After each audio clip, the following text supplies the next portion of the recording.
চাচা আসসালামু আলাইকুম। ওয়ালাইকুম আসসালাম।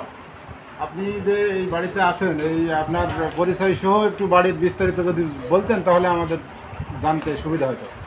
আমার নাম স্বপন মিয়া। আমি এই বাড়ির দায়িত্বে আছি এবং এই বাড়ির শরিক। আচ্ছা। শরিক 25-26 জন, তারই ভিতরে আমি একজন। আমার আব্বারা 4 ভাই, এক বোন এই বাড়ি কিনছিল, আর এক ভাই ছেলে আমি। আর এই এই বাড়িটা নির্মাণ করেছে সলিম চৌধুরী, সম্রাট শাহজাহানের বংশের একজন। উনি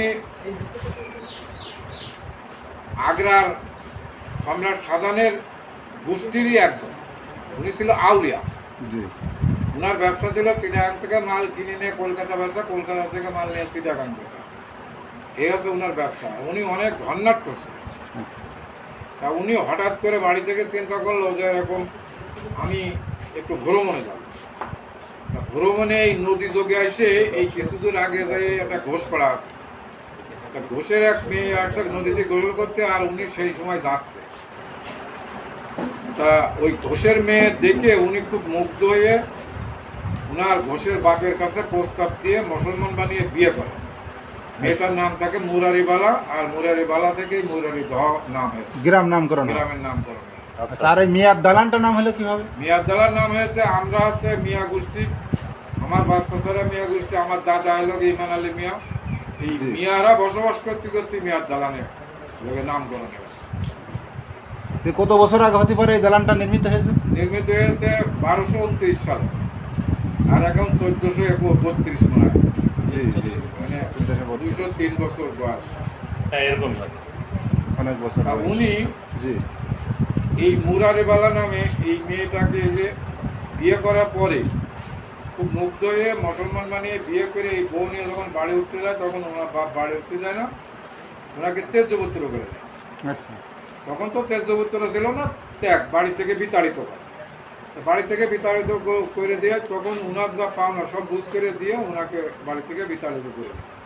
তো কোরআনের লাইনে যে উস্তাদ, সে উস্তাদের কাছে কয় যে এরকম আমার বাপটা তেজপুত্র করে দিল, তা আমি এখন কি করতে পারি? তা বললো যে সমস্যা নেই, তুমি নদীর পথে চলে যাও, সেখানে যে দেখো যে ব্যাঙে সাপ ধরে খাচ্ছে, সেখানে বাড়ি করে।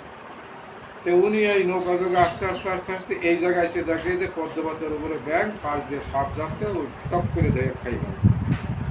তখন ওনার উস্তাদের কথা মনে হয়, তখন এখানে সুন্দর একটা পরিবেশ করে তাবু টাবু খাটিয়ে সুন্দর করে বউ রেখে, কাজের মেয়েদের রেখে, ছেলেদের রেখে চলে যায় জমিদারের কাছে।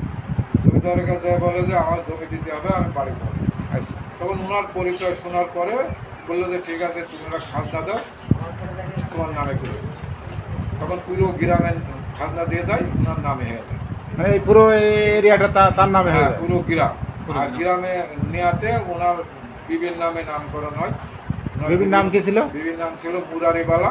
জি। আর মুরারিবালা থেকে মুরারি দহা হয়েছে। তারপরে উনি চলে যায় কলকাতায়। কলকাতায় যায় রাজচন্দ্র রাজমিস্ত্রি নিয়ে আসে, 3টে জোগালি নিয়ে আসে। আর ওনার সাথে জিন ছিল, এই 5 জন মিলে 7 বছর বাদে বিল্ডিং তৈরি করে। বিল্ডিংটা তৈরি করতে সময় লেগেছে 7 বছর। 7 বছর 7 বছর। তৈরি করে উনি বসবাস করতে করতে মুরব্বী হয়ে মারা যায়। কিছুদিন পর ওনার বিবি মারা যায়। এই প্রপার্টি আবার জমিদারের নিয়ন্ত্রণ ছিল। ওনার কোনো বাচ্চা কাচ্চা ছিল না? ওনার কোনো বাচ্চা কাচ্চা ছিল না দ্বিতীয় পক্ষে। তারপরে জমিদারের কাছ থেকে রাজেন সিং চিটাগাংয়ের একজন নিলামকৃতভাবে কিনে বসবাস করতে যায়, কিন্তু মুসলিম জেন ওই যে হিন্দুদের ওই কালচারটা পছন্দ করে না। ওনাকে বিভিন্নভাবে অত্যাচার করলে জুব্বার মোল্লার কাছ বেশি দিয়ে চলে যায়। জুব্বার মোল্লাও তৎকালীন জমিদারের তহসিলদার ছিল। উনি ওই গান বাজনা করতো লোকজন নিয়ে এসে। তা এই জেন হলো এইসব পছন্দ করতো না, ওনাকেও বিভিন্নভাবে অত্যাচার করলে তাড়াতাড়ি করে আমাকে বাপ চাচাকের কাছে ভেসে নেয়। বাপ চাচাকের মামাতো ভাই ছিল, সে আবার জেন হাজির করতে যেত। তার নিয়ে এসে জেন হাজির করে অনুমতি নিয়ে তারপরে বাড়ি গেল। বললো যে আমরা এই বাড়ি কিনতে চাচ্ছি, বসবাস করবো, তোমাদের মতামত কি?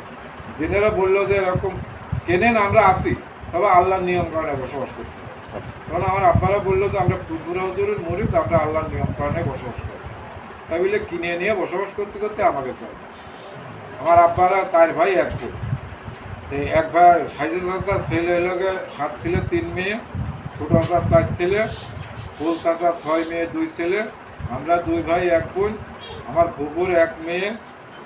সবাই এই বাড়িতেই ছিল ছোটোকালে, এই বাড়িতে এলাকে মানুষ হয়েছে। তো বিস্তারিত জানতে পেরে আপনাকে ধন্যবাদ চাচা। আচ্ছা, এই যে জিনের কথা বললেন, মানে আপনারা তো ছোটবেলা থেকে কিন্তু বসবাস করতেছেন, মানে কোনো রকম কিছু বোঝা যায় এখন? বোঝা যায়, তাই না? আমি এখানে শুয়ে আছি আচ্ছা, গত বছর ও হয়নি এখন। যাক, হাতে মনে হচ্ছে লোক হেঁটে বেড়াচ্ছে। আচ্ছা, তখন 12টা বাজে। তা আমি তো বুঝতে পারলাম যে ওরাই হলো একটু চলাফেরা করছে। আর বিটার বউ এই ঘরে শুয়ে রয়েছে। বিটার বউ সকালবেলা ওইটা করছে, আপনি একটা জিনিস লক্ষ্য করে দেন। কি মনে হচ্ছিল যে ছাদে কোনো লোক হেঁটে বেড়াচ্ছে। আমি বললাম যে লোক না, ও জেনে এইরকম বেশ কিছু হইলো নমুনা আমরা পাই। এবারে 5 বছর আগে যখন আমি এই বাড়ির সুন্দর মানে পরিষ্কার পরিচ্ছন্নতা করার জন্য যখন আমি আসছি, আমি এই ঘরে শুয়ে আছি। আমি আবার ওই যে মানুষের থেকে একটু ব্যতিক্রম। আচ্ছা আচ্ছা। মানুষ লাইট দিয়ে শোয়, আমি লাইট অফ করছি। মানে যদি কেউ ওই কোনো চোরই হোক, যে কোনো লোক যদি এই বাড়িতে ঢুকতে আসে, ঢোকে, যে তার লাইট জ্বালিয়ে ঢুকতে হবে। অবশ্যই। আমি যদি থাকি, অন্ধকারে থাকি, তার লাইট জ্বালায় যখন সে ঢুকবে তখন আমি হলো টের পেয়ে লাইট জ্বলল কেন, লাইট তো অফ। মানে এইভাবে আমি একটু ব্যতিক্রম ভাবে চলি। হঠাৎ চোখের পর শুয়ে আছি, তাই এরকম করে এরকম ভাবে উঁচু করে এইভাবে এত দূর উঁচু করে নেই, এইভাবে আসার মধ্যে আছে দিলে আমি ঢবাস করে পড়ে। আমি করছি, ও তোরা তো আসিস আমি জানি, তা আসার মারলি, ঠিক আছে, এরপরে আর কি করিস দেখবো। এটা আর কি মনে মনে করা, আমার তো কেউই নেই শোনা। তারপরের থেকে একদিন, ওই একদিনই হয়েছিল প্রথম দিকে, তাই তো? হ্যাঁ, প্রথম দিন ঠিক আছে, ধন্যবাদ।